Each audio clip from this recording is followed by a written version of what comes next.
الرحيم الحمد لله رب العالمين والصلاة والسلام على أشرف الأنبياء والمرسلين سيدنا محمد وعلى آله وصحبه أجمعين.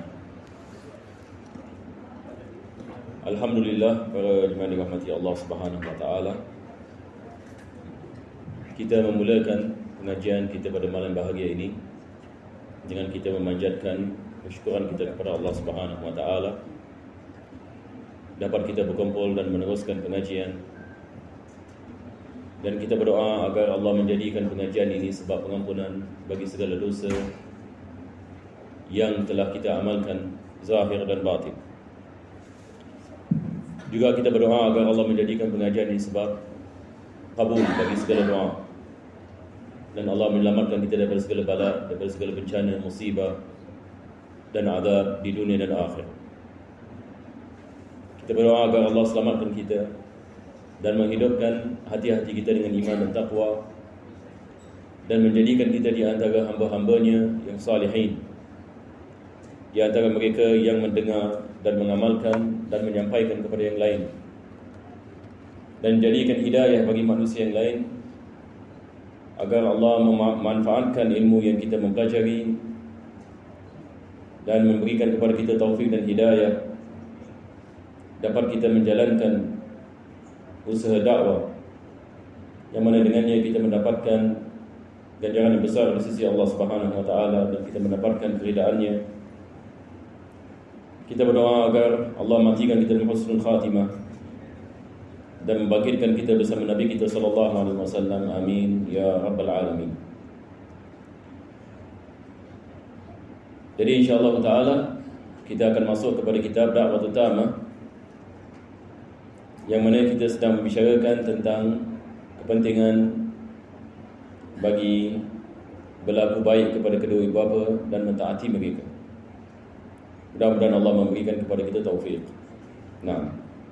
Bismillahirrahmanirrahim. Surat 190.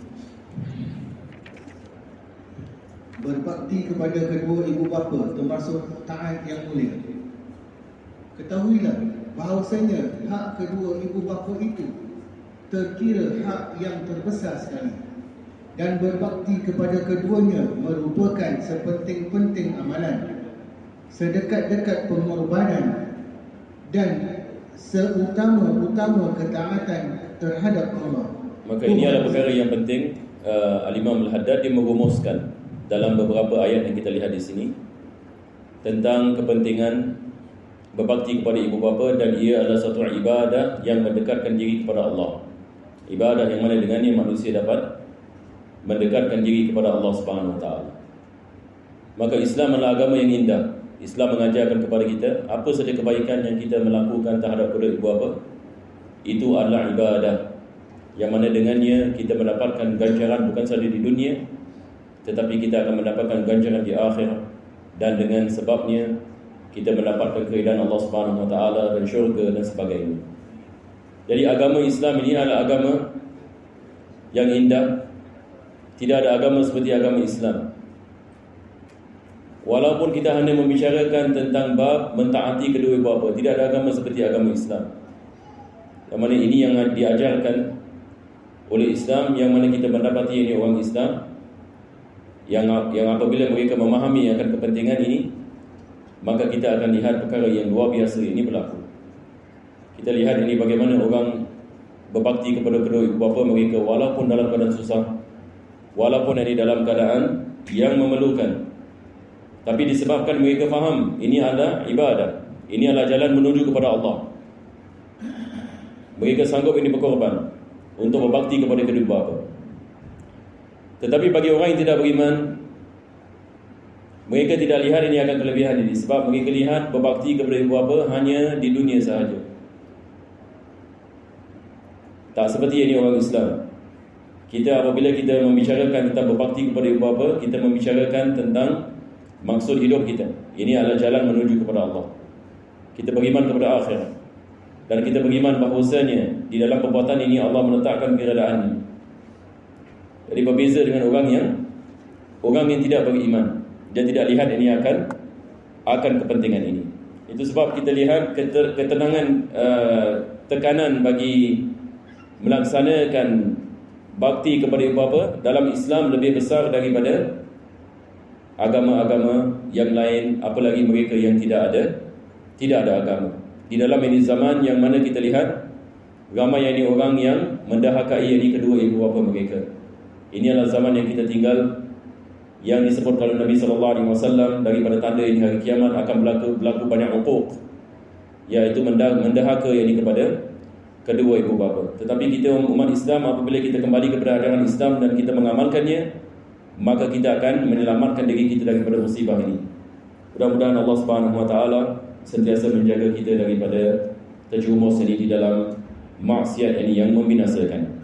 Nah, manakala menderhakai keduanya serta menyia-nyiakan hak keduanya terkira antara seberat-berat maksiat. Ada sebagian dari orang Islam yang ajibnya, dia mengetahui kepentingan salat, dia mengetahui kepentingan puasa pada bulan Ramadan, dia melakukan salat 5 waktu, dia puasa, dia mengeluarkan zakat, dia mengamalkan yang rukun agama.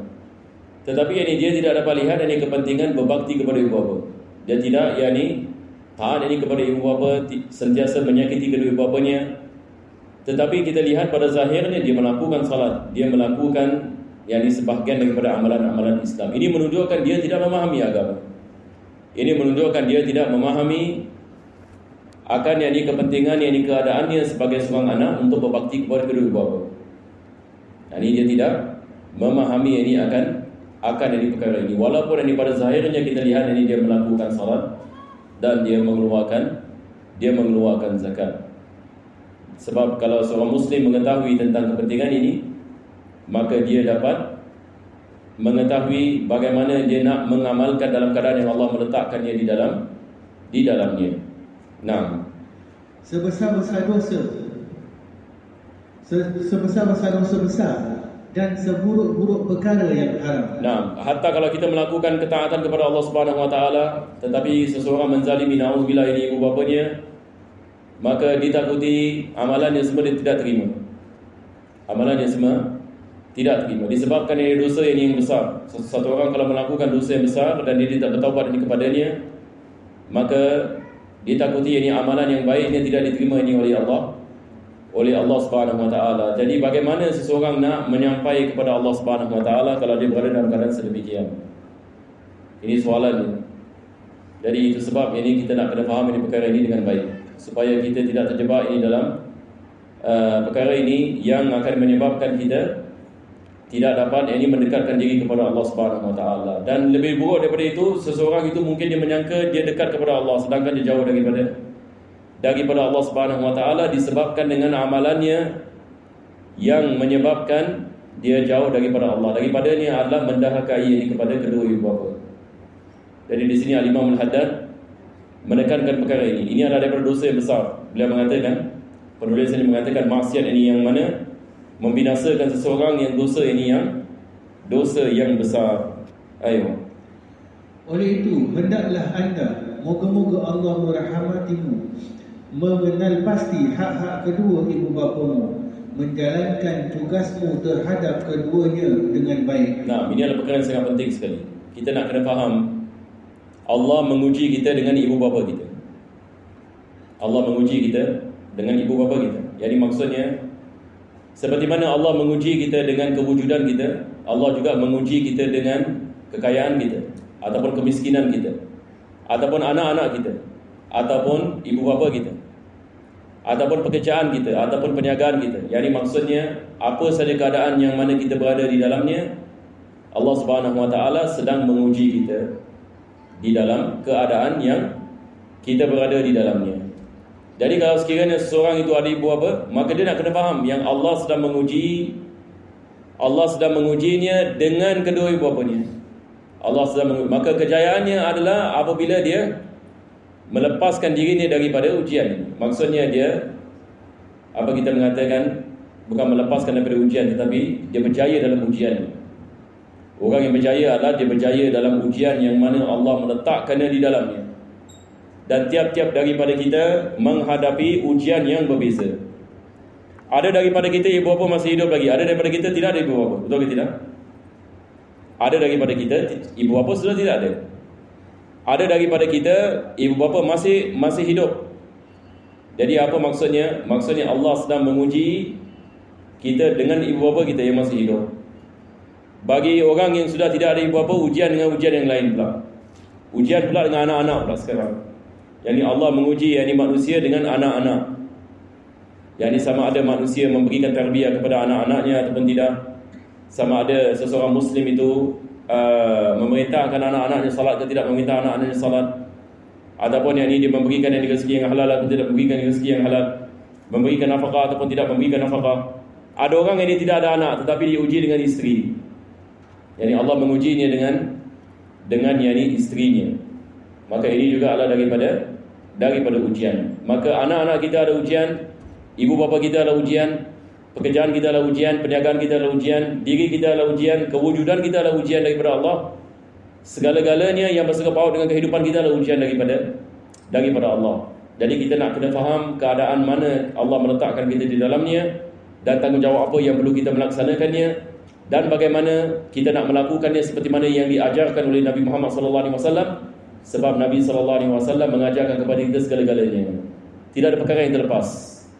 Nabi SAW ini mengajarkan kepada kita cara yang ini untuk kita menyelamatkan kita daripada ujian yang kita berada di dalamnya. Maka di sini Imam Al-Haddad ini beliau sedang membicarakan tentang perkara ini. Bagaimana kita nak memahami keadaan kita dan bagaimana kita nak memahami tanggungjawab dan bagaimana kita nak melaksanakan tanggungjawab tersebut di dalam keadaan yang kita berada di dalamnya. Ini adalah perkara yang jamaah yang sangat penting sekali. Kita kalau belajar ilmu fikih, kalau kita tak faham ini perkara ini, maksudnya kita tak faham. Betul ke tidak? Kalau kita belajar ilmu fikih ini, maksud daripada belajar ilmu fikih memahami keadaan. Seperti mana Al-Imam Ghazali.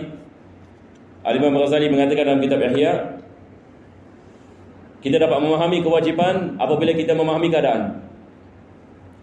Kita dapat memahami ini kewajipan apabila kita dapat memahami keadaan. Apa maksudnya? Ini saya mengatakan banyak kali sebelum ini, tapi saya sekali lagi saya memberikan misalnya, walaupun antum pernah dengar ini lagi dan lagi.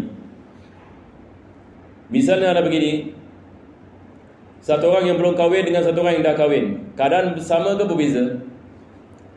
Berbeza. Jadi apabila berbeza keadaan, berbeza kewajipan. Satu orang yang belum kahwin tidak diwajibkan ke atas nafkah, kecuali nafkah ke atas dirinya. Jadi dia boleh mengatakan, saya tiap-tiap hari saya nak makan nasi dengan telur asin. Ada masalah ke tidak ada masalah? Tidak ada masalah. Sebab dia mengatakan, alhamdulillah, tiap-tiap hari saya nak makan sedemikian. Saya dari seorang sufi. Tapi kalau dia dah berkahwin, boleh dia buat sedemikian ke tidak? Adakah dia mengatakan kepada isteri dia perkara yang sama, kita akan makan dari benda yang sama. Tiap-tiap hari nasi dengan telur asin, misalnya ni. Tapi dia kaya, bukan miskin. Tapi dia nak hidup dalam keadaan seperti ini. Di sini kita mengatakan Islam mengharamkan. Kenapa dia mengharamkan? Sebab nafkah bagi orang kaya tidak sama dengan nafkah bagi orang miskin. Maka diwajibkan ke atasnya memberi nafkah kepada isterinya berdasarkan dengan keadaannya, bukan dari pilihannya. Maka Islam ini meletakkan had ini kewajipan bagi nafkah. Itu sebab dalam kitab Abu Syuja' sebagai misal, dalam bab nafkah, penulis membagikan nafkah kepada 3 bahagian. Nafkah musir, nafkah mutawassit dengan nafkah mu'sir. Yani kita ada nafkah musir, maksudnya orang kaya, lepas itu orang pertengahan, lepas itu orang miskin. Jadi dalam mazhab Imam Syafi'i, nafkah ini ditentukan. Orang kaya berapa nafkahnya, orang yang pertengahan berapa nafkahnya, orang yang miskin berapa nafkahnya. Jadi nafkah yang diwajibkan ke atas orang kaya tak sama dengan orang miskin. Jadi kalau isteri kepada orang miskin tidak boleh menuntut nafkah orang kaya. Dan suami yang kaya tidak boleh memberikan isterinya nafkah bagi orang miskin. Isterinya boleh pergi ke mahkamah dan menuntut kepada qadi. Ya qadi, suami saya kaya tapi bakhil. Suami saya kaya tapi Bakhil, qadi yang mengatakan wahai suami, yang wajib kamu memberikan yang ini kepada isteri kamu nafkah seorang kaya, bukan yang nafkah yang orang miskin. Nampak tak? Jadi keadaan berbeza ke tidak berbeza? Keadaan ini berbeza. Berbeza dengan apa? Dengan keadaan. Hukum ahkam ini berbeza dengan perbezaan yang ini keadaan. Ini misal ini orang yang belum kahwin dengan orang yang sudah kahwin. Selepas itu dia dah kahwin, dah ada anak. Nah, sekarang kewajipan yang berbeza. Sekarang pula diwajibkan dia bukan saja memberikan nafkah kepada isterinya, tapi wajib memberikan nafkah kepada anak-anaknya. Keadaannya berbeza sekarang, kewajipannya sudah berbeza, tanggungjawabnya sudah berbeza. Ini yang dimaksudkan kewajipan berbeza dengan penukaran keadaan. Ini seperti satu kaedah ya. Keadaan yang ini berbeza, kewajipan berbeza dengan penukaran yang ini keadaan. Boleh faham insya-Allah? Syekh Ibn Athaillah Iskandari ada sebut ini dalam satu rangkap yang sangat cantik sekali. Dia mengatakan apa? Dia mengatakan taghayyurul ahwal